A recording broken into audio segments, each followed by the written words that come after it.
Hey folks, welcome back to one of my videos. I'm Brendan from Blue Light, and for those who haven't seen any of my videos before, over the past 6 or 7 years I've been coaching and supporting people to achieve a position as a police constable.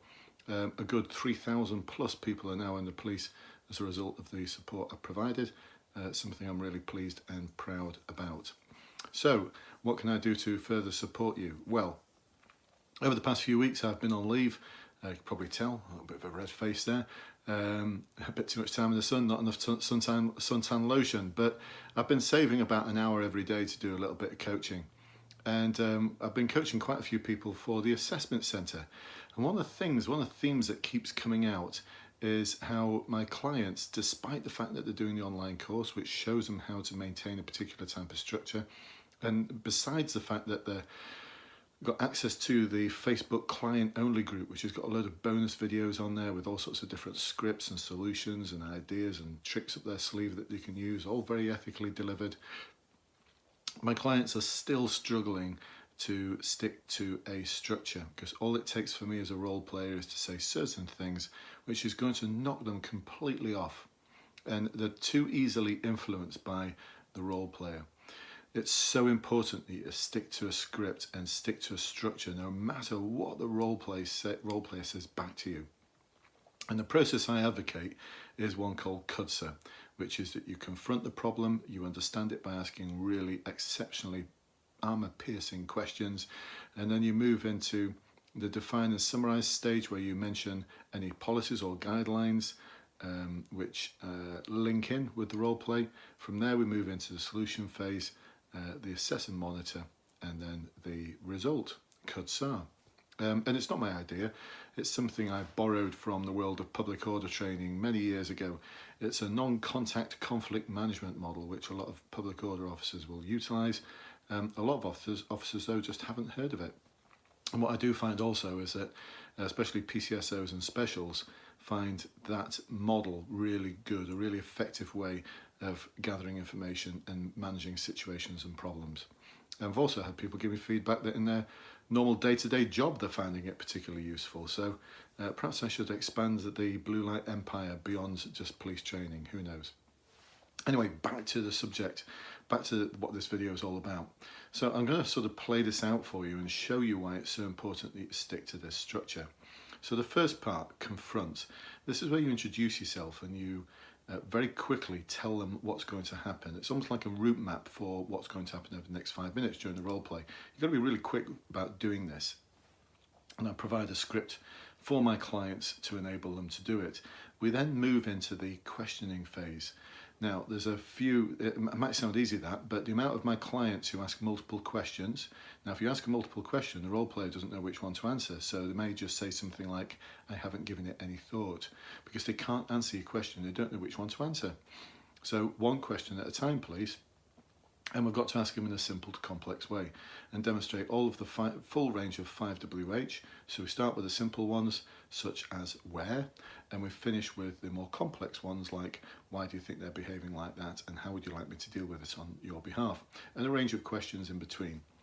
But in a simple to complex way, very, very structured approach. So you should be asking the same questions pretty much of any scenario, because that's what I would have done as a police officer. I would have asked those sort of questions, simple to complex way, and I'd also TED-Pie them. Now, my clients know exactly what TED-Pie means. This is a way of softening up a question, but also making it really piercing and specific.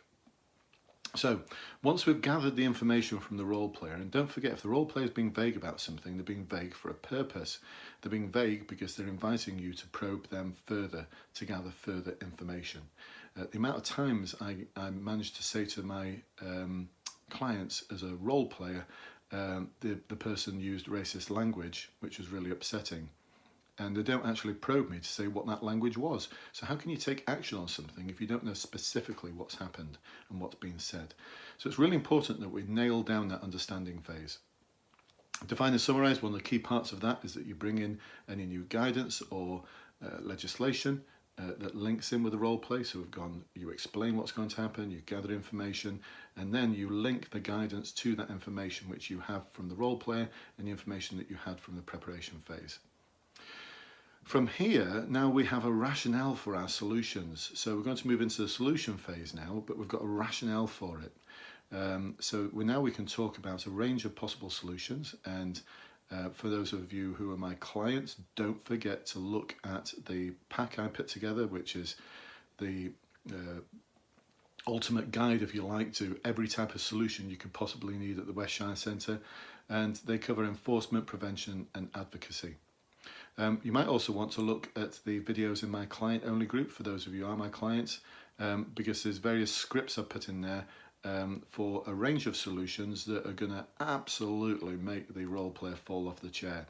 One of them is about forming an independent advisory group. I won't tell you all the background that goes into it, but they're going to form an independent advisory group, and one of my clients, when they used it in Northumbria with one of the role players there, the role player broke out of role and came out with, "You're going to do what?" and then went back into role and said, "If that's the best you can do." So I was really pleased to hear that. So there's a range of different solutions that you can provide that are going to make the assessor and the role player almost fall off their chair.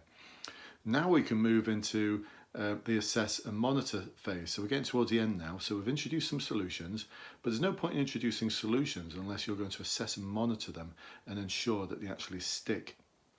Now, this is really important in the policing world. I'm doing some work outside of recruitment with various police forces, and one of the things that I try and nail down with the sergeants and inspectors is, how are you going to assess and monitor your plan?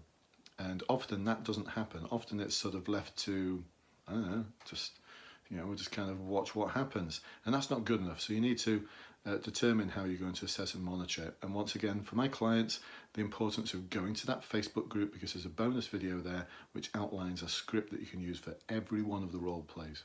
And now we get to the result, which will be that the problem has gone away and it's not going to come back because you're going to put preventative measures in place. So there you go, folks, CUDSAR. There's no time for flowery language in CUDSAR. It's all straight to the point. You've got 5 minutes to nail this down. 5 minutes is not long when you're trying to pack in all of that. But trust me, folks, this will enable you to achieve a really, really high mark in the role plays. And it doesn't matter how obnoxious the role play is being or how much they're refusing to do something. You've got a range of sanctions that you can put in place to ensure that they comply with your requirements. Now, I've had one of my clients just mention how one of the role players, he didn't mention actually what the role play was all about, but the role player wouldn't comply with his instructions. My guess is because the candidate did not outline specifically what was required or specifically what was going to happen and the sanctions or what's going to happen if they did not comply.